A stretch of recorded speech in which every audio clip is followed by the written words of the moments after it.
الحمد للہ رب العالمین والصلاة والسلام علی رسولہ الکریم محمد اشرف الانبیاء وافضل المرسلین وعلی آلہ واصحابہ وازواجہ وذریاتہ واہل بیتہ اجمعین ومن تبعہم بإحسان الی یوم الدین وبعد. روى الإمام البخاري والإمام مسلم رحمهما الله تعالى في صحيحيهما عن أبي سعيد رضي الله تعالى عنه قال رسولنا صلوات ربي وسلامه عليه لتتبعن سنن من كان قبلكم حتى لو سلكوا جحر ضب لسلكتموه. قلنا يا رسول الله اليهود والنصارى قال رسولنا صلوات ربي وسلامه عليه فمن. حضرات گرامی، ملت اسلامیہ کے نوجوانوں، میری ماں اور بہنوں، عیسوی کیلنڈر کا آج آخری دن ہے اور ہم میں سے بہت سارے لوگ ایسے ہیں جو یہ آخری دن کئی بار دیکھ چکے ہوں گے یا پھر عیسوی کیلنڈر کا پہلا دن بھی بہت بار دیکھ چکے ہوں گے.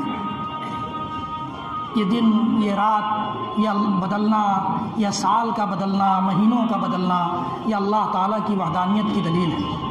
اللہ کے نبی صلی اللہ علیہ وسلم جب تہجد کے وقت اٹھتے تھے تو سورہ آل عمران کی آخری 10 آیتیں جو تلاوت کرتے تھے، ان میں پہلی ہی آیت میں اللہ تعالیٰ نے فرمایا کہ ان فی خلق السماوات والارض واختلاف اللیل والنہار لآیات لأولی الالباب.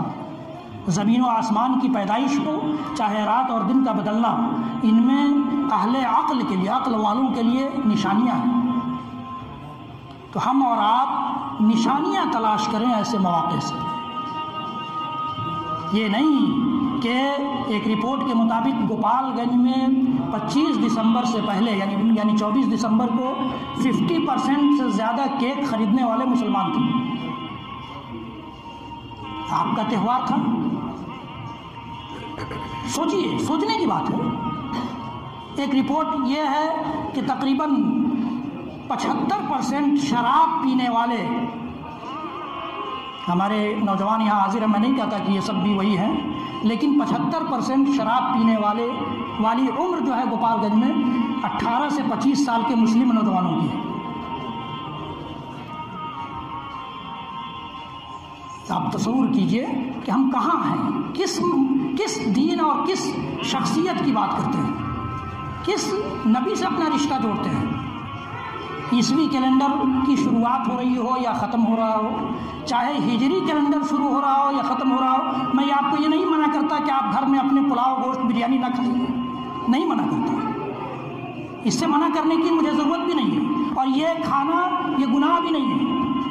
لیکن اس نیت سے تو کم از کم نہیں کھائیے کہ آج اختتام ہو رہا ہے یا کل شروعات ہو رہی ہے. ہماری زندگی میں اور بھی دن ہیں کھانے پینے کے لیے.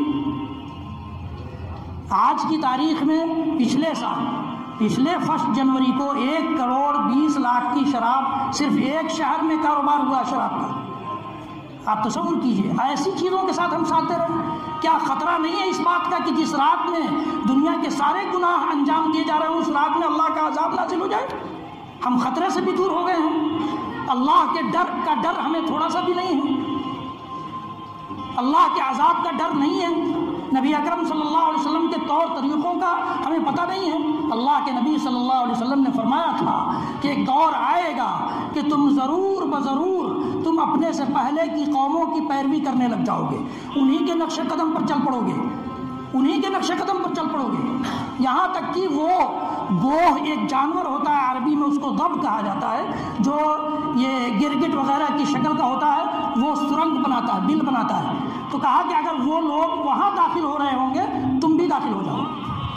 اللہ کے نبی صلی اللہ علیہ وسلم نے فرمایا کہ آدھا پنڈلی تک جو کپڑا پہنے وہ افضل ہے. ہم نے اس فرمان کی پرواہ نہیں کی، لیکن اگر فیشن آ گیا کہ یہاں تک کا کپڑا پہنا جائے تو لوگ پہن رہے ہیں.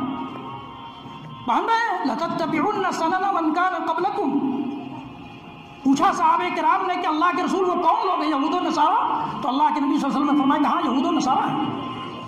اللہ کے نبی صلی اللہ علیہ وسلم کا یہ فرمان بھی ہمارے نوجوان اپنے ذہن میں رکھیں کہ من تشبہ بقوم فہو منہم.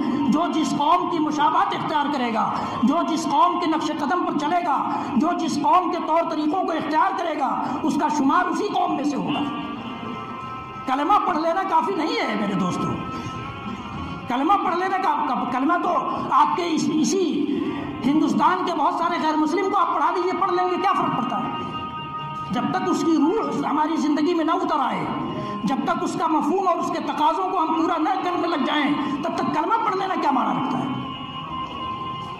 تو اللہ کے نبی صلی اللہ علیہ وسلم نے ہمیں ان باتوں سے آگاہ کیا ہے. اس لیے ہم دوسروں کے نقش قدم پر چلنے کے بجائے ہمیں محاسبہ کرنا چاہیے. ایسے موقع سے حساب لینا چاہیے کہ کیا یہ وہی سال نہیں ہے جس میں ہمارے گاؤں کے اتنے لوگ مر گئے، ہمارے علاقے کے اتنے لوگ مر گئے؟ کیا یہ وہی سال نہیں ہے جس میں مہینوں اللہ کا یہ گھر بند رہا، ہم یہاں حاضری نہیں دے سکے، اللہ کے سامنے سجدہ اور رکوع نہیں کر سکے؟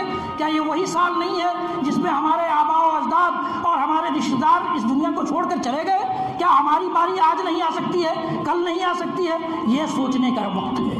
یہ سوچنے کا وقت ہے کہ ہمارا آئندہ سال جو شروع ہو رہا ہے، نیا سال، آپ اس کو تھوڑی دیر کے لیے نیا سال مان بھی لیجئے، اس لیے کہ ہمارا پورا یہی سسٹم ہی ہے کہ ہم اسی کو سال مانتے ہیں، تاریخ مانتے ہیں، جبکہ قرآن اور نبی اکرم صلی اللہ علیہ وسلم کی سنت کے مطابق ہجری سال یہ اصل اسلامی سال ہے، جس میں رمضان آتا ہے، رمضان کے روزے ہم اور آپ رکھتے ہیں، جس میں شوال آتا ہے جس کی پہلی تاریخ کو ہم عید مناتے ہیں، جس میں ذی الحجہ آتا ہے جو حج کا مہینہ ہے، حج کی عبادت ہم کرتے ہیں اور اس کی 10 تاریخ کو قربانی کرتے ہیں. یہ ہمارا مہینہ ہے، یہ ہمارا کیلنڈر ہے، ہمارا سال ہے.